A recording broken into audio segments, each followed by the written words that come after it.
The Louvre Museum in Paris is one of the most famous places in the world. It's not just a building filled with art, it's a symbol of history, power, and beauty. Every year, millions of people visit it to see masterpieces like the Mona Lisa, the Venus de Milo, and countless treasures from centuries past.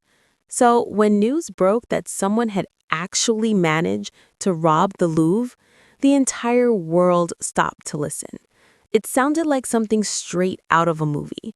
But this time, it wasn't fiction, it was real. Authorities say the heist happened on a calm Sunday morning, around 9:30 a.m. The museum had just opened its doors to the public. Staff members were moving about their daily routines, cleaning, setting up exhibits, and guiding early visitors.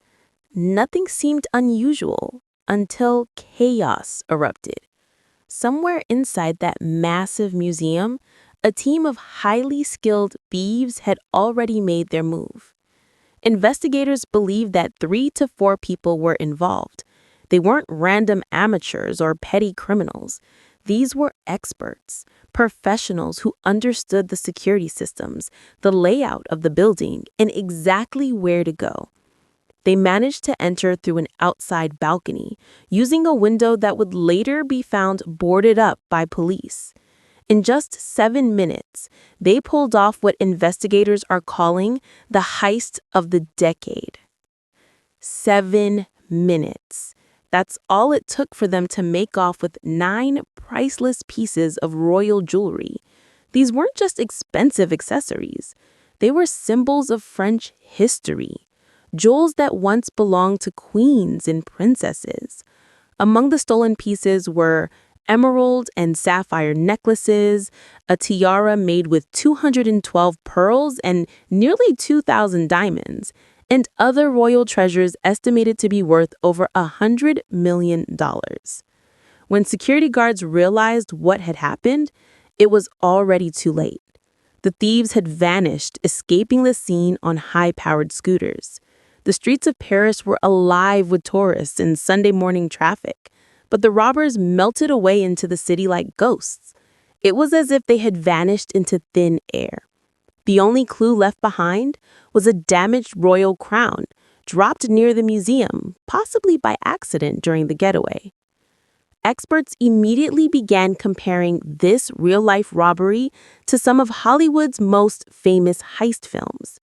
It reminded many of the movie Lupin, a hit Netflix series about a gentleman thief who targets the Louvre to steal Marie Antoinette's necklace. In the show, the thieves are clever, charming, and daring, pulling off the impossible right under the noses of museum security. But what's chilling is that this real-life heist felt just as cinematic. The timing, the planning, and the precision. All of it seemed straight out of a movie script. Arthur Brand, a well-known Dutch art crime investigator, called it exactly that, the heist of the decade. He explained that robbing the Louvre, the most secure and famous museum in the world, is not something ordinary criminals could ever dream of doing.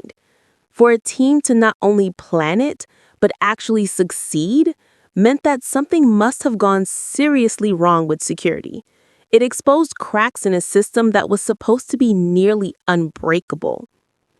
The Louvre has always been known for its intense security systems. There are surveillance cameras everywhere, motion sensors, guards, and strict visitor checks. So the question everyone is asking is, how did these thieves do it? How did they break in, steal jewels worth millions, and get away before anyone could even react? The police believe the robbers had inside knowledge of the museum's layout and security schedule. They might have studied guard rotations, surveillance blind spots, and emergency response times. It's possible that someone who once worked at or around the museum provided them with key details. What makes this theory even more believable is the fact that the thieves chose a Sunday morning, a time when the museum is busy but not chaotic, and when security may be slightly more relaxed than usual. The way they escaped was equally impressive. Witnesses reported seeing 2 or 3 scooters speeding away from the area just after the robbery. These weren't ordinary scooters. They were high-powered models, capable of weaving through traffic and disappearing quickly in Paris's narrow streets. The entire plan seemed designed for speed, precision, and stealth. Now, when something like this happens, people naturally start comparing it to big movie Heist. The online world immediately exploded with jokes and theories. Some people called it Lupin in real life. Others said it reminded them of Ocean's 11, the Thomas Crown affair, or even the Da Vinci Code. And honestly, it's easy to see why. The combination of an iconic location, priceless treasures, and mysterious thieves is something Hollywood has made billions portraying. In Ocean's 11, a group of skilled criminals worked together to rob a Las Vegas casino in one night. They used technology, timing, and teamwork. In the Thomas Crown affair, a suave billionaire steals art from a museum just for the thrill of it. Both films show elaborate plans and perfect timing, and the Louvre robbery has that same kind of energy. But in real life, things are much more complicated. Unlike movies, where everything goes according to plan, real crimes leave behind evidence, mistakes, and trails.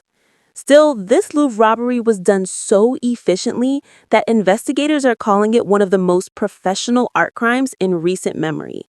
The precision, timing, and execution suggest that the people behind it are not first-timers. There's also a theory that this robbery might have been commissioned by a private collector. The idea is that someone wealthy, a secret buyer, could have paid the thieves to steal these specific items. It's a concept that shows up often in movies where eccentric collectors hire criminals to steal art or jewelry that they can never display publicly but simply want to own. But experts like Arthur Brand say that in reality, this almost never happens. Stolen art and jewelry are incredibly hard to sell, and owning something so famous would be more of a curse than a prize. Christopher Marinello, the founder of Art Recovery International, says it best. Right now, it's a race between the police and the criminals. The police are trying to find the jewels before they vanish forever, while the thieves are likely trying to cover their tracks, hide the evidence, or sell the gems separately on the black market. Once a piece of jewelry like that is dismantled, gems removed, metals melted, it becomes almost impossible to trace. This isn't the first time the Louvre or France has dealt with a high-profile art crime. Throughout history, the country has faced daring heists that shocked the world. But this one feels different. Maybe it's because of how closely it mirrors modern entertainment. Maybe it's because it happened in broad daylight. Or maybe it's because of the sheer confidence of it all. Imagine being inside the Louvre that morning. People walking past paintings worth more than entire buildings, unaware that just a few rooms away, a team of thieves was carrying out one of the biggest robberies in modern history. It's surreal. The idea that something so bold could happen in a place so heavily protected feels almost impossible. And yet, it did. Now the aftermath has everyone asking questions about how secure our museums really are. If the Louvre can be robbed, what about other world-famous museums like the British Museum, the Met in New York, or the Prado in Spain? These places hold treasures that define human culture. If even the most secure institution can be breached, it's a wake-up call for everyone responsible for protecting art and history. It's also sparked conversations about how art crime works in the modern world. In today's digital age, criminals don't just rely on physical skill, they also use technology. Hacking, digital surveillance, and encrypted communication are all part of sophisticated operations.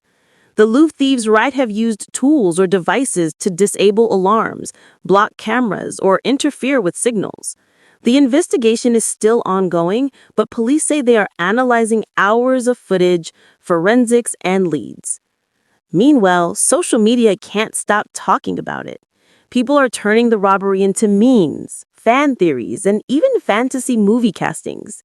One popular post even imagined The Rock and Kevin Hart playing the thieves in a comedy version of the story.